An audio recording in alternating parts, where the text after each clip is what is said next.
This is more than just some funny guys. Why more than just some funny guys? Cause that's what the fuck we is, man. Yeah, man, we gonna give y'all some real shit. Gonna give y'all some funny shit. We don't really care about that goofy shit. But you gonna get that too. So as a collective, we just gonna sit down and show y'all how serious we can get. So I need you to grab a drink. Come on, pull up to the couch. It's time. So just sit back, relax, and enjoy the show. Yeah, that I mean.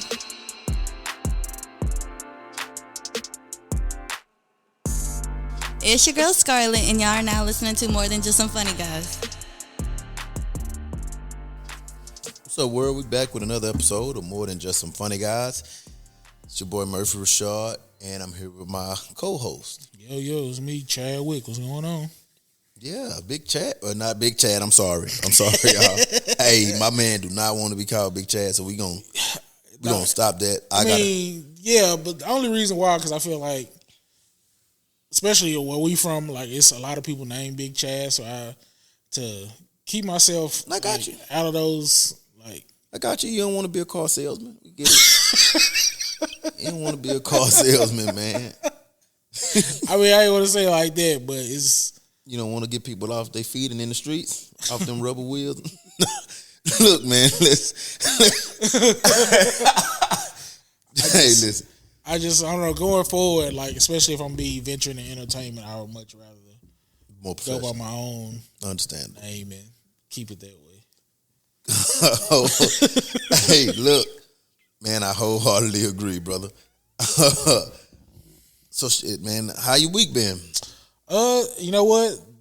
Last week was up and down, but this week's been pretty cool. I thought we was gonna have another freeze, but we didn't, so I'm glad about that. Shit bummed me out. I did not want to go to work. Man, nah, I feel that too, but I hate I don't mind it being cold, but then when it's like cold to the point where everything we gotta start closing this, start closing that. That's where I'm like, damn, see, I don't like that, because I like to be able to go wherever I need to go. I have to be stuck in the house, because I do that shit enough. So I don't want to be stuck in the house on purpose to say that. So understandable. Yeah, man, it's been, I don't know. Put them clips out. I see you put your clip out. Yeah, man. Just trying to be more proactive on getting stuff out, more promotion. Getting there, exactly like you said. Getting stuff out, getting the name out. So, yeah, I definitely enjoy doing that. Then enjoying the feedback from it. Especially, so I got to ask about, you talked about having the prosthetic eye. And yeah. A lot of people who saw the video or saw the clips talked about these stories from back in the day. So before we get started with everything else we're gonna talk about, I want you to indulge us with some of these stories. You wanna know like certain people's stories? No, just in general. What? So first off, like growing up, like, you know, it was a time where this was an insecurity to me. Mm-hmm. Like, it was a big insecurity. Like being a 5-6-year-old kid at the time and not knowing that I'm different from everybody else. Mm-hmm. You know what I'm saying? In that insecurity, like, I don't know where it came from. Like, at first it was, I'm too little to actually. So I grew up with, like, at 5-6 years old, my cousins was 3-4 years older. I was the little cousin that had to go everywhere that they was going. Yeah. So Bobby Boss, Lil James, Patrick Bernard, Steve, if them jokers run down the street, shit, y'all might be beating me by a lot, but I'm gonna make it to that same destination that y'all gonna get. But with them being teenagers or preteens, they friends were preteens. Yeah. So, you know, you hear it all. Like, She look cockeyed ass. Like I was a bad kid. You Yeah. get what I'm saying? Like I wasn't I wasn't the average kid where, damn, he's so well behaved. Nah, I was bad. Like at the house, I was yes sir, no ma'am, yes ma'am, no sir. Down the street, oh you bitch ass niggas, and I'll whoop your ass. So a lot of they homeboys, like, we go up there as soon as they say, "What's up, Murph?" I say, "What's up, bitch ass nigga?" Because that's how I heard them talking. I'm not at the house now, so I think it's cool. Well, they had buddies. They would be like, "Oh, shut your little cockeyed ass up." The one out, Yeah. And my biggest thing is I'm not cockeyed. Yeah. I have a prosthetic eyeball. So when I realized that I was at that age where I couldn't, like, I can't physically whoop you, bro. You too old. Like, y'all gonna rough me up. Yeah. So it went from being insecure to, I popped this motherfucker out on you. You know what I'm saying? And all it took was a tough ass preteen talking trash, and then I take the bitch out, and he start running. All of a sudden, it's, oh, you niggas just scared. You get what I'm saying? Yeah. Yeah. Oh, like you niggas are scared. Like they like then you hear it. I'm telling them. So it went from being, hey bro, stop talking about me, to I'm gonna put this eye on your ass. You get what I'm saying? Yeah. And now all of a sudden the woofing, oh, I knock that bitch out your hand. Yeah. I knock it out your hand and step on it. Cool. Let's see. You get what I'm saying? So now when they go, you 16, you 13, 14, 15, I'm 6, 7, 8. Yeah. Running? Yeah. Yeah, boy, you mine. You mine until you drop your nuts and realize it ain't gonna hurt you. Yeah. So I'm chasing niggas left and right, females. Yeah. I became the East Waco terrorist with this eyeball. And then my brother, so if I'm 8, my brother 18. Oh, okay. So he had to take me everywhere. You know what I'm saying? Like we in the car. Like if my mama go to work, she leaving me at home. My 18-year-old brother, he got a call. You got to drop him off at his grandma's. Everybody that was in school with him knew about his little badass brother. I put the eye on y'all too. This is a weapon of mass destruction at this point. Like I don't. If he could be in the middle of macking with some honey, and getting ready to get like second, third base. Oh, I'm putting his eye on this bitch. Soon as she say something smart to me, I am the ultimate cock blocker. I'm not playing. Chad, it became like my favorite memory of my eyeball is we in the 8th grade. La Vega just opened up George Dixon campus. We in the gym. It's athletic. So while we working out, some girls, they open the door, they talking. The coach telling them, hey, y'all go back to class, get out of here. Right? They not listening. So with them not listening, the coach is like, get their ass, Murphy. I'm talking about Shit. I run from one baseline to the door with this eye in my hand. I chase them all the way back to class. Damn. It's the funniest shit ever because it's like, but that's what I was known for. You get what I'm saying? Like, it went from being like, it became my jacket. Like, Murphy, the boy with the one eye. Like, granted, my mama hated it. Yeah, right? Of course. Like, she hated it because she felt like she didn't want nobody talking about me. And being protective, that's how your mama's supposed to be. But I'm like, nah, that's me. Yeah. You get what I'm saying? Like, I'm him. Like the boy with the one eye, the man, the myth, the legend. like I think before a lot of people knew me, they knew that it is the boy with the one eye. Like, it's not a lot of time where you could be like, who, Murphy? Now it's Murphy, the one that's funny. But before it was Murphy, the funny guy, it was Murphy. You know Murphy, the boy with the one eye. You get what I'm saying?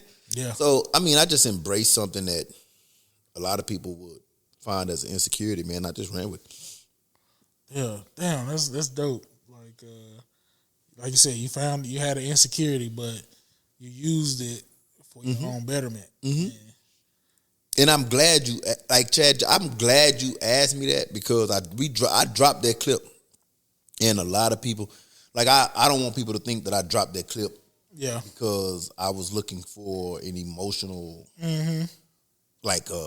some kind of, it's not, I don't want it to hinder me. So I don't want nobody to think that I was looking for compassion and want people to stop. Hell no. Like this me, boy. You like because you see some of the comments was like shit. Hey, Yeah. well they used to talk about your eyeball and then you be right there. I know it because I know what you going for. Like if we roasting and the only thing you can pick is this eyeball. Oh yeah. Your ass is grass. I love my flaw. Like I love that flaw. Like it's little. Talk about it. Yeah. But boy, when I find that flaws, when I find those flaws on you, it's gonna be something completely different. Yeah. You know what I'm saying? So shit, I still do it. I got a little girl at home. I put that motherfucker on her all the time. Yeah. Oh man. Yeah, she gonna scream, and I don't give a damn. If I'm tired, leave me alone. Yeah. You get what I'm saying? Leave me alone. Hey, go over there with your mama. I seen y'all in action together, and it's a sight to see. Yeah, she is one of. You and then a little you, and then the interactions that y'all have together is that's my little nigga, man. It's very entertaining. Yeah, I don't know, man. She keep me on my toes for sure. Yeah. That one keep me on. Well, nah, my other one keep me on my toes too. One of my other daughters keep me on my toes. They literally just like, it's just one rough, and then one fly mouthed. So you gotta pick your poison. Like which one you want? You want I tell the fly mouth, I hope you're gonna be able to fight because your shit fly. And then London is like Anita is a fly mouth ass. Like I gotta tell her, shut up. Shut up. Just stop talking. Like you think our interactions, you ought to be theirs. Like they interactions are. Oh, I can imagine. Little kids get together and they be damn near ready to squabble. Oh yeah. It's sister this and it's sister this, and then it's you better stop messing with me. You better stop messing with me. And then London will go, I'll hit you. I'm gonna punch you. I'm gonna beat you up. And Anita will say, you put your hands on me. You put your hands on me, I'm gonna beat you up. And now I'm listening like, oh shit. Yeah. I'm going to the school. I'm gonna be in the principal's office, man. But oh man. But yeah, I liked a lot of the feedback. I was laughing at a lot of the comments. Somebody said I got stories to tell. Oh yeah. Oh, do he? Yeah, that's the exact reason why I was like, you know what? Before we get to anything else on this episode, you gotta tell me some of these like stories. Said I didn't chase so many people with this eyeball. Like if the eye could talk, boy, he would tell you a bunch of stuff. Damn. I'm talking about I didn't lost this motherfucker in Carver Pool. Shout out to Carver Pool. That motherfucker was sitting right at the bottom of Carver Pool. Trying to be fun, dove in, and that motherfucker popped out. Damn. I was scared shitless. You should have seen how many people jumped out the pool. Hey, you should have seen how many people jumped out the pool when they said his eye in the pool. Everybody got about that motherfucker like, nah, yeah, nah. But man. Yeah. it's been a journey for sure. Yeah. If anything, it's been a great journey.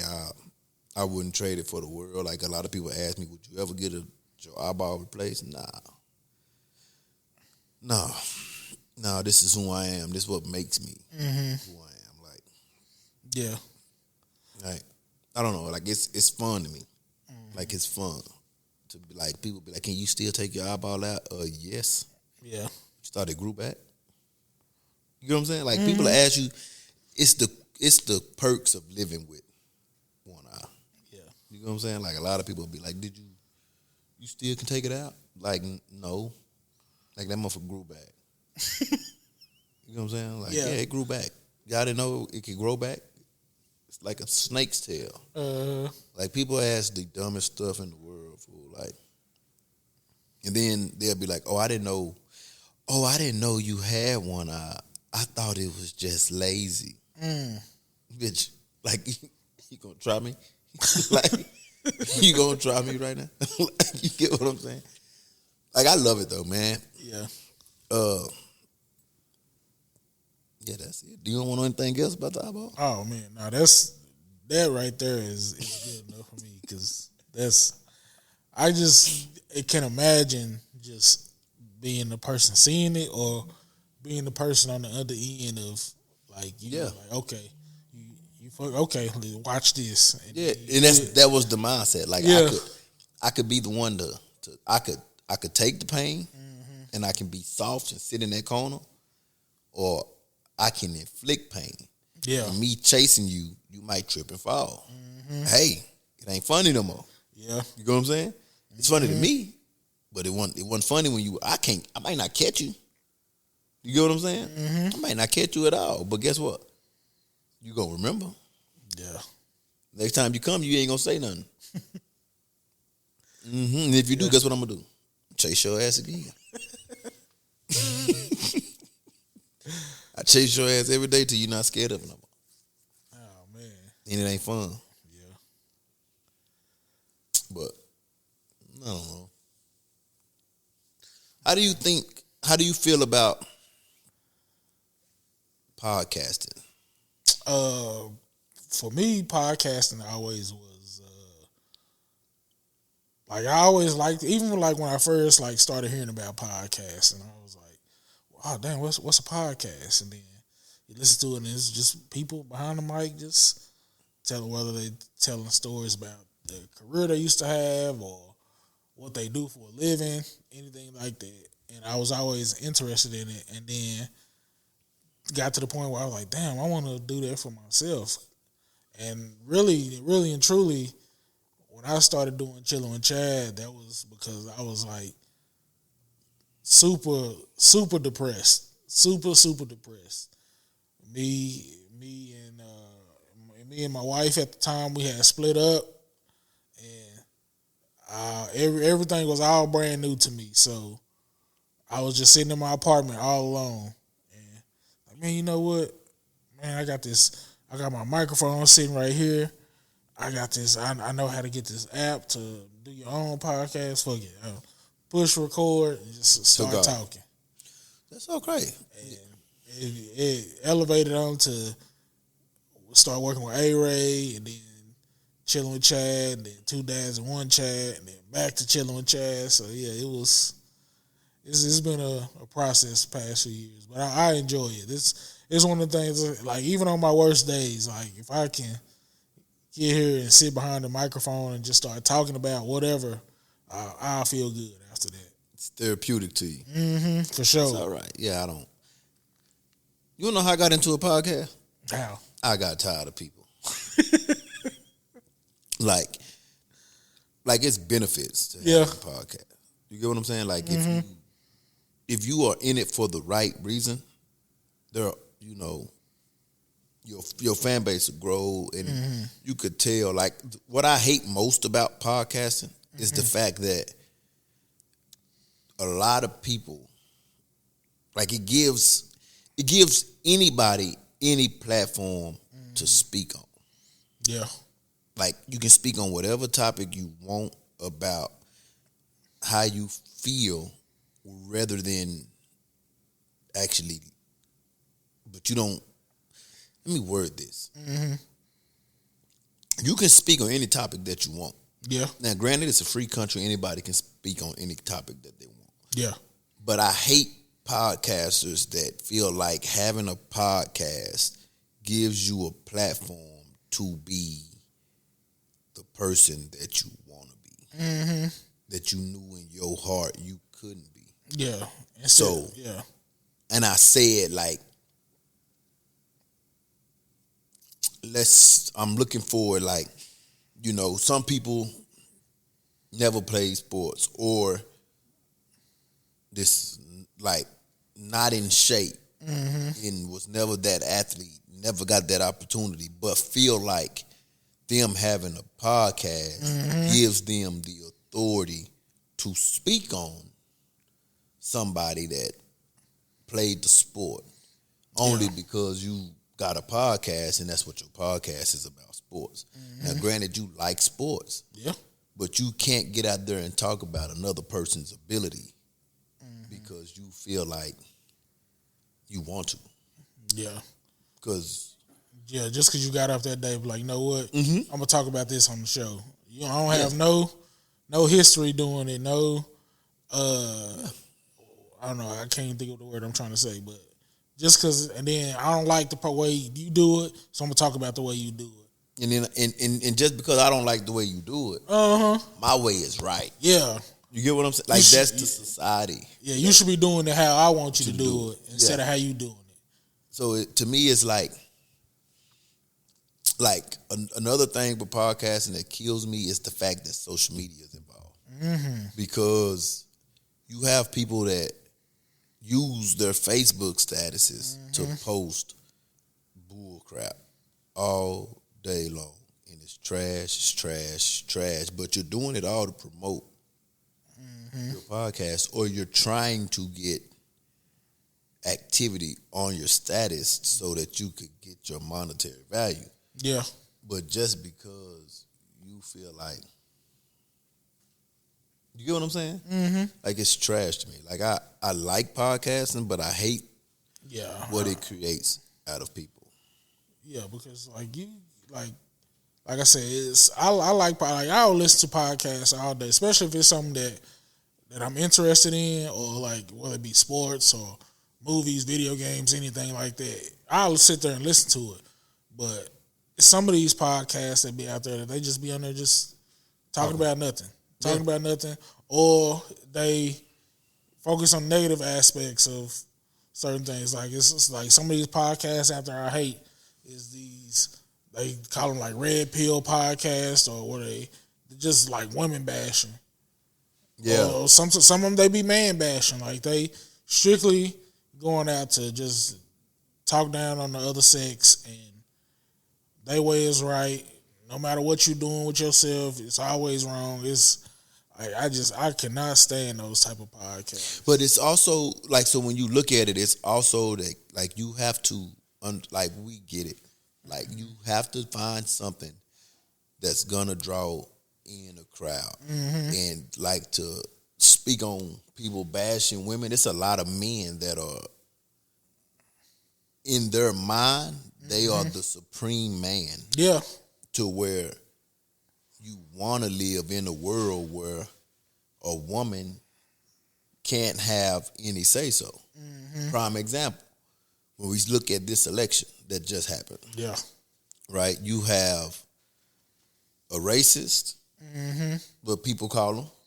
Like, right? You got people that say Donald Trump is a racist, and then you have people saying Kamala Harris. When you look at the election as a whole, in totality, Kamala Harris didn't stand a chance. Oh yeah, the whole time. I think everybody knew that, but they was hoping that people was like, you know what, we don't like Trump enough that we can just go ahead and get her in there. But we're not giving that black woman. Like we're not voting a woman in for sure, but we damn sure not voting this black woman in before we vote this white man in. Because like, you have to think about it.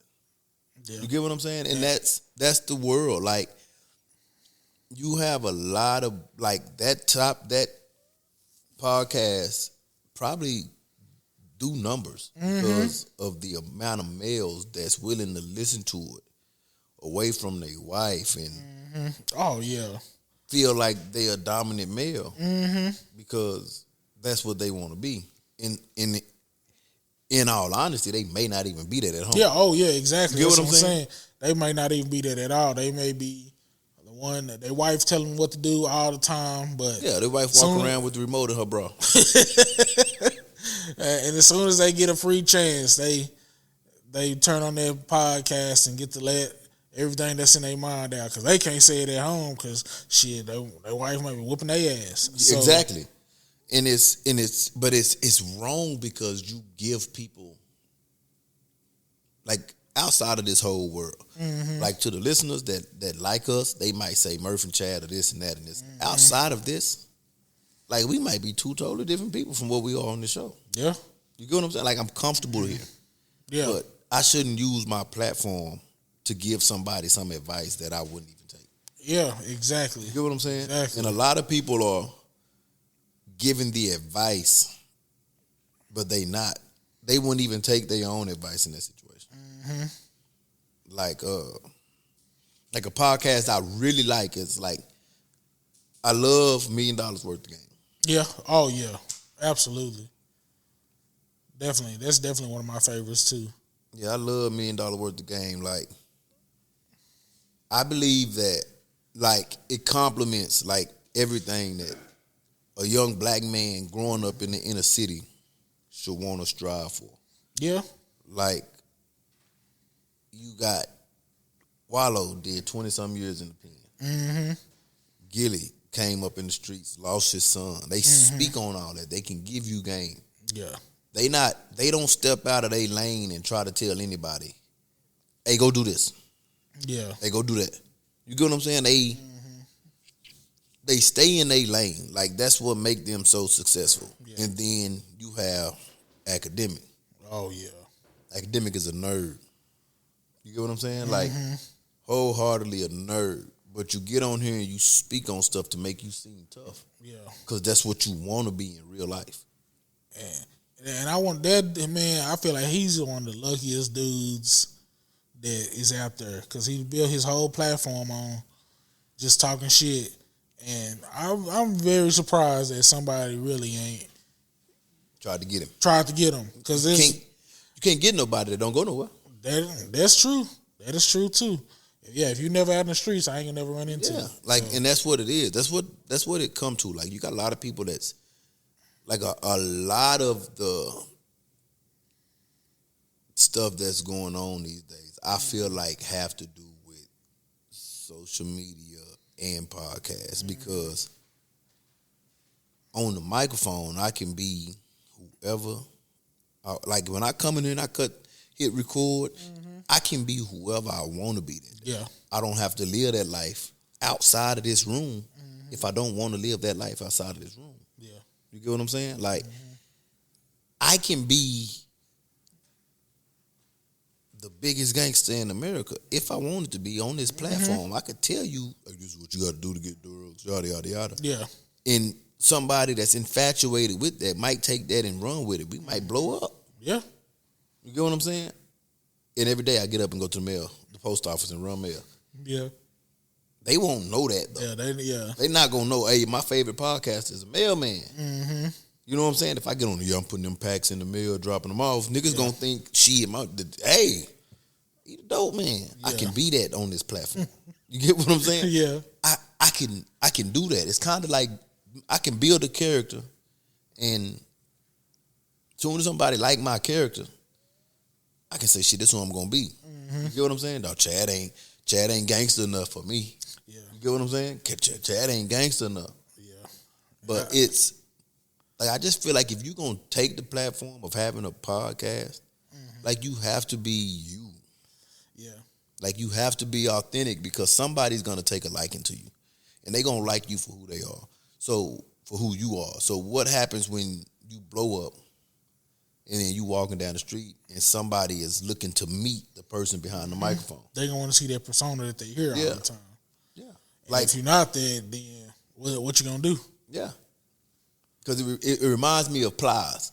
Like, I don't remember when Plies first came out, you know, he got his Florida talk. Yeah. But then when he was doing all these interviews, Yeah, his voice was nothing like that. He was like, yeah, man, you know, where the yike at? Yeah, and I don't know where that I still yike remember when I don't remember what interview it was when I'm like, Yeah, and they don't sound nothing like how he rap. And then I'm like, okay. Okay, yeah, that's a character. Now I see what it is. Yeah. And then his career slowly started, and he might still be making money. Like, I'm not he make good money, but in the reality aspect of it, what you could have been, it plummeted because, nigga, you are not the guy that you, and then your career just kind of took back off when on a daily. Yeah, he's like one of the new age people that kind of just took over social media, and then they kind of brought his image back. Yeah, his image back up. Cause for a long time, nobody was really messing with him like that. Yeah, you can't get on a interview on 106 in Park and talk like you talk and tell a nigga how you gonna be riding his bushes. You can't do that, bro. So I don't know. I just feel like who you are as a person should be what you are behind that microphone. Yeah. Like, not don't like. You got a bunch of podcasts out there like No Jumper, where it's a bunch of dudes on No Jumper that they might be affiliated with gangs. I'm not gonna disrespect them, but it's a lot of them that's probably faking it too. Yeah. Oh, you can definitely tell that. Yeah. They trying to represent as hard as they can, but just something about it. They really don't feel too authentic to me. Or somebody that's in their presence that really is about that. Mm-hmm. You can tell, like, oh, wait a minute, okay, you kind of changing up. Cause you ain't like you weren't like that the other day. Yeah, you weren't like that the other day. When that person wasn't there, you wasn't really quiet and mute like that. You was like real animated and hyped up. But then this other person that's doing the same thing as you, living that life that you say you living, you ain't really like that. You kind of backing off, and so yeah, I definitely see that too all the time. So like, what do you? Ooh, be still. Yeah. So like, so what do you look to gain? Like, are you looking to learn something from being a podcast, or is it just the therapeutic thing for you? I always want to take something and learn to go higher. Like I said, really and truly, when I first started doing podcasts, I didn't want no benefit of it at all. I just sit in my house and like, all right, I'm just gonna do it just for me. And sometimes I'll be the only, like, I'll record it, I'll post it, a few people will listen to it, but then I wasn't even like, okay, I'm doing my own, so I wasn't even really thinking about like what's next from it. I just like, you know what, I got a podcast now, I can sit in my house, I can record, I can let off all my feelings, I can blow off steam and then go from there. Mm-hmm. But then after a while of learning about, okay, you've been at this for a while, so you probably should want to get more for yourself. That's how I kind of went about it. Was, all right, now let's try to promote more. Now let's try to get your name out there more. See where it goes. Yeah. It's completely understandable.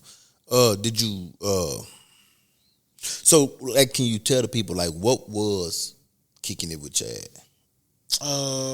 Like if you had to, like, you know. Well, it was basically just me, because how I envisioned it when I first started doing it, I wanted it to be like a setup, like you chilling out, you in your house, you chilling out, but you're just having like just a regular conversation. So that's how I came up with Chilling with Chad. Like how I wanted it to be always was me being Chad, and then I'm chilling out, and maybe I have somebody with me, and then we just have just a normal conversation. Just vibed out, chilling, having a normal conversation like people do. And that's how I started it. It kind of morphed to, especially like the Two Dads, One Chad era, to more of. You said Two Dads, One Two Chad? Dads, One Chad. Because how we came up with that is my old co-host, Chris and Alberto, they was dads.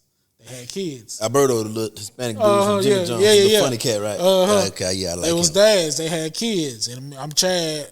I don't got no kids. So I was hearing the fatherhood stories and then learning about, okay, so this is probably what you should do when you become a father and what you shouldn't do. Okay. And just they getting their experiences of being dads, because they both had multiple kids, and just telling the differences between each child and stuff like that. So I thought that was a cool aspect. And then just me just coming along as somebody who want to be, I would say want, I won't say wanted, I would say want to eventually be a dad one day. So just, I'm just saying this. Don't do it, Chad. I'm your conscience. I mean, I still got the bug a little bit about, one day maybe. No, I'm not gonna tell you not to have no kids, man. I think everybody should experience the joy in having kids. Yeah, and then once they left, and I started back, just me by myself. I don't know. It's like I kind of had like an identity crisis. Mm-hmm. So like, damn, okay, it's back to me, but what do I got? Because the Two Dads, One Chad, that was to pull in. then when I was back to being by myself, I kind of got to a spot where like, damn, where am I gonna go with this now? Because it's back to me. It's all on me now. So yeah. So did you talk to yourself on your did you really did you have conversations with Chad? You know what? To be honest, I really don't think I actually had a conversation with myself. I just was still trying to, you know what? I gotta do this show. I gotta think of my topic. I gotta get out there, and but now that you say that, yeah, damn, I never really thought about it. No, I don't think I ever did. I did. I don't think I ever did. Like that whole stretch of chilling with Chad. I don't think I ever had a conversation with myself. Yeah. Now I might have talked about what was going on with me and stuff like that, but actually sitting down with myself and having a full on conversation, I don't think I ever did that. Oh, yeah, I did that when it was just more than just a funny guy. Mm-hmm. Boy, I would interrupt myself. Yeah. Murphy ain't gonna talk about that. You get what I'm saying? But that's well, I mean, I wouldn't say I didn't do, because I definitely will. I'm the type of person that I'm an open book. I will talk about anything, but I feel like when I started, and then I started getting the feedback, like, damn, do I really want to? Kind of like how I talked about with my comedy. Like, damn, do I really want to put certain stuff out there? Even though, yeah, it's true, it happened, but. And I once I started, especially when I started telling stories about my life, and the more personal stories I told, people here, I'm like, oh, don't go in there and talk about me. Don't tell this. And they know it was probably in my wheelhouse. Like, hey, I need to tell this story. Chad, I'm gonna get them out of you. Chad, I'm no homo. But I'm finna open you up, Chad. No, I get what you say. Nah, I know, and I need to. Yeah, I need to, because a lot of my stories that I want to tell are really funny stories, and they real interesting stories. Yeah, you ain't got to say their name. Oh, I never do, and that's what I was trying to tell them. Like, I'm not gonna say. You can give me the names, and I'll say the names. You get what I'm saying? Even if I was telling the stories, I would never say no names. So definitely the situation happened, but I'm not gonna say no names. Yeah, give them to me. Especially my best friend, my homeboy. He knows a lot of my stories. It's about him. It was about him or being around him. You ain't got to tell me his name, but he gonna know. Boy, listen, once he hear the stories, he'll know it's about him. Yeah, we gonna have him on the show when we tell that story. Oh yeah, he know. He knows I've been trying to get that to happen, but he just was never receptive about it, because he know that if some of these stories get out, he gonna be in trouble. So trouble? No, just trouble at home. No, we can't tell them stories. No, I ain't trying to get nobody put on the couch. That's what I'm saying. So a lot of them I had to keep close. I had to tuck close to the vest. I'm like, nah, brother, you safe. Yeah, you.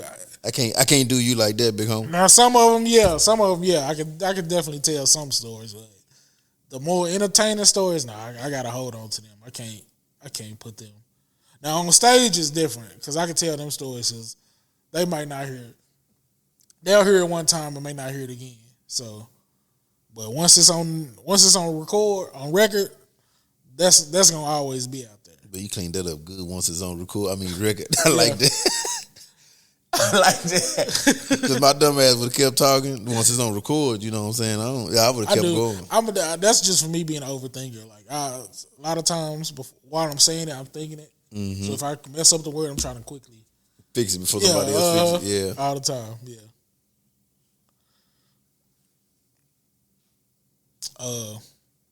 When you first started the podcast, you was by yourself too. Mm-hmm. And then eventually it morphed on to having other people on there. Mm-hmm. What made you decide to add other people? I was lazy. So, when it was just me, mm-hmm. I'm doing it again. Mm-hmm. When it was just me, it was like, I don't want to go today. Yeah. You get what I'm saying? And like I got lazy. Yeah. Like I was looking at it as from a point of I'm tired. I've been at work all week. I want to go lay. I want to lay down. Or I work today. I don't really want to go nowhere. I just want to lay down. When I brought in Jameer, Yeah. At first when I brought in Jameer, it became okay. Now, Jameer is like Jameer really want to do this. Yeah. Like he excited. Like the excitement that I had at first, he got. Yeah. You dig what I'm saying? And then that kind of drove me to, let's get up here and get this done. Like for Jameer, like not per se for me, but for Jameer. Because he was so excited. He excited about it. Like life is happening right now, but Jameer is excited about more than just some funny guys. Yeah, for sure.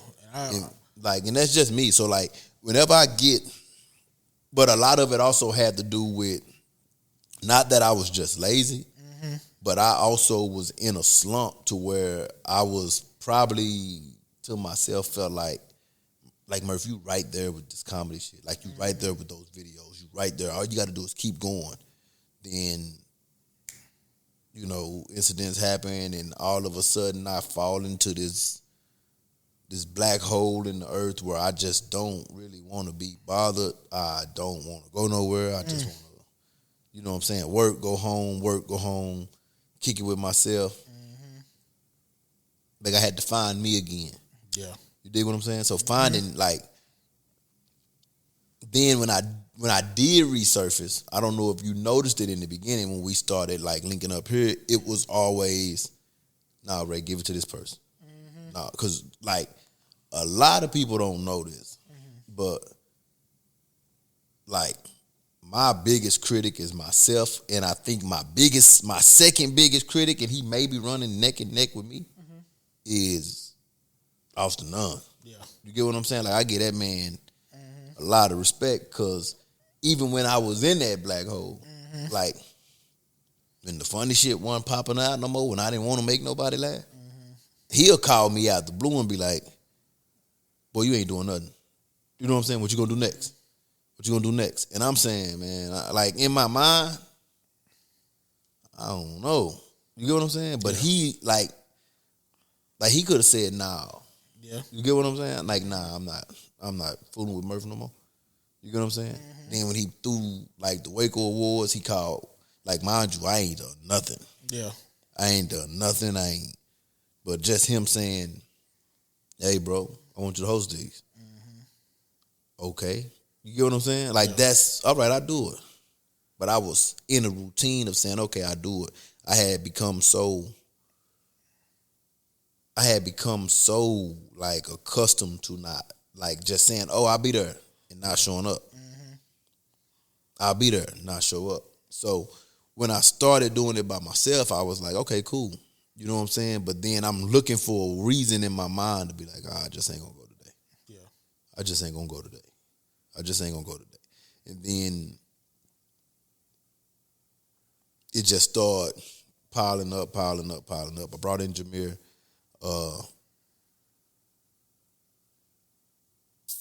Then we brought in Day Day, and then we brought in Day Day. That excitement was back. You get what I'm saying? Day Day brought that excitement back. Yeah. But just like that, he had the excitement, but we didn't. Yeah. You get what I'm saying? I'm gonna tell it he ready to record what we doing, what we shooting, when we doing this, he ain't getting a response. Yeah. You get what I'm saying? He ain't getting a response. So Day Day was like, fuck it, I'm walking. Yeah. Y'all be bullshitting, yada, yada, yada. And that was that. And then me and Jameer came back, we shot, I think one episode. And that was it. I'm the type of person, I'm not gonna force somebody to do anything. Yeah. But then I don't want to talk by myself because I would talk to, I would literally have conversations with myself. I can talk. I can do that. Yeah. Like I can ask a question and then answer the question for myself. But then, like I really just feel like I need, like I think to bring the excitement, I needed somebody that can be, you know what I'm saying? Like they got to be there. Like not here in the sense like I'm cool with. Like if it's a Sunday and something come up or whatever day we record and something come up, if you can't do it, that's cool. That's cool. But I'm also big on if we gonna start doing that, we gotta have 2, 3, 4 episodes in before some gotta fill in until we take that break.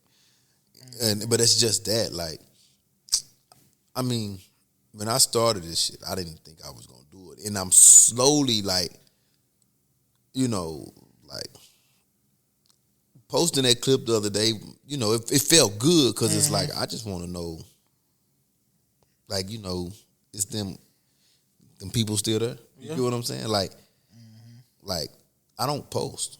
Like I support everybody that's doing it. I never knock nobody else trying to perfect their craft. Yeah. But, you know, just to see it, and I'm like, damn, I ain't posted a video in years. I reshare my old stuff just to see what it's gonna do. You get what I'm saying? Then I post a new video and then, you know, people liking it, people commenting, and I'm like, golly, like, okay, you know? Yeah. So like that fire's still there. It's just, do I want to chase that fire or do I want to contain it and then do what I've been doing every day? Because that's what it boils down to. You get what I'm saying? Yeah. So that it was just like that. Like, I don't too much. Like, I want to go in depth on things on the podcast. And I don't know, Chad, I think you're going to help me get there. I hope so, because like you, like a lot of my motivation to keep on going and was Ray too. So, and he stayed. I swear, we worked together. So every day we was having conversations when there wasn't nothing going on at work. He was like, "Hey, I need you to do this today. I need you to do that today. I need you to do this today." Just post one status. Yeah, he's just like just something, anything. Just anything. Go, get on Facebook and right now. Like, he was on me every day. Like, hey, all right, you did it. All right, come in. You did one good yesterday. Okay, today I need you to do something else. Yeah, that's it, right. And he was like, you're gonna get tired of me because I'm gonna tell you this every single day. Even like when I was getting ready for the first comedy jam, he literally was having me at work. All right, you got your set. You set ready? Yeah. You ready? All right, do it right now. And I'm like, right now? Yeah, do it right now. So I do it. It's like, oh yeah, okay, cool. All right, do it again. So we'll be in the middle of work, like just sitting at work. Yeah, you know, like, and all coworkers sitting around, all that. Like, all right, cool, that was good. Okay, do it again. Yeah, it was multiple times a day. Then the next day I come, sitting around at work doing it again. Oh yeah, Chad, how you doing today? All right. He say, you know what? What? Do you say it? Yeah. You know, if he had me on it. That's why I feel like I was so prepared for the first comedy jam because he like literally all those weeks leading up, he was having me at work running through this every day, from top to bottom, every single day. Just knock it out. All right, okay, sound better than yesterday. All right, you doing good. So then he was like, all right, I'm glad you got it. So he definitely was like, he's been a good motivation on all aspects, like comedy, especially with the acting stuff, now podcasting. Like he definitely helped keep the battery in my back. Cause there's a lot of times where I was ready to just be like, you know what, I don't think it's for me. I'm ready to walk away. He's like, okay, you can do that, but also you can keep going with it and see how it goes. Yeah, buddy. So I've been sticking with him, right? He ain't guided me wrong yet, so I'm with him. It works. Yeah, I'm with that. I like that. I don't think I was. You know when I got prepared for the first show? When I realized it was, this. Oh, when it was like, is this real happening? Like I had, like, hold on, man, because this. like I always say, like don't get it twisted. Yeah. I'ma always be prepared. Yeah. Mentally, yeah, I'm gonna do it. Like if I say I'm gonna do it, I'm gonna do it. Mm-hmm. But I'm one of those guys to where everything just has to go into place. Mm-hmm. Like it has to fall in the line. Like this is what I'm like the first comedy show. Yeah. I prepped for it to be a whole bunch of black people. Yeah. Oh yeah. You get what I'm saying? The second comedy show in my mind, I'm thinking it's fit to be a whole lot of black people. Yeah. Boom! It wasn't in my mind. I wrote for all you. And I'm thinking the same thing too. I'm thinking like, okay, let me get this right for us. Yeah. Then when we get out there and it's not like, oh, and I feel like this year it was more than like way more white people in the crowd this year than last year. Yeah. See, but this is like I just didn't want to be that. Yeah. That clown for Yeah. I didn't want to be the clown for y'all at the time. You get what I'm saying? Like, cause I had a whole bunch of stuff, but it was for black people. Yeah. And I was in my mind once I seen it, I was like, oh no, I can't have them laughing at us like this. Cause I hate comics that do that. Yeah. So I was like, let me throw something together that I had wrote, and I stitched a bunch of different stuff together that I hadn't even said. And that's if it didn't fly away. And in my mind, I'm knowing this shit not getting over. This shit not getting over. Now, give them to me tomorrow. Yeah. Oh, it's getting over. Now I got plan A and plan B. You get what I'm saying? Mm-hmm. I got plan A and plan B. I get them all over now. Cause I know what to do now. Yeah. Now I expect white people. And if I write for white people, I can write for black people. Mm-hmm. Cause it's just that. But now I was thrown off by I kind of try to vision stuff. Like I seen the Waco Awards going towards the crowd that it was going to. Mm-hmm. I knew what to expect. I didn't see the comedy show moving that fast. No. You get what I'm saying? Because it was at one point when it wasn't too many people out there. But then, when it was showtime. It was showtime. I was like, man. Oh, okay. Yeah, they really came in. But yeah, shout out to them because they definitely made it good to see all them people out there. Yeah, it did. We wouldn't want to go out there and then it'd be like nobody out there. And like, damn. I mean, we still would have probably did what we had to do, but for the fact that it was like packed out like that, so, damn. So especially something me than being like my first like major show. Damn. So. It works. You about ready? Yeah. All right, man. We gonna wrap this thing up. I'm Murph. That's my boy Chad. We'll see y'all on the next episode. All right. Peace. Peace.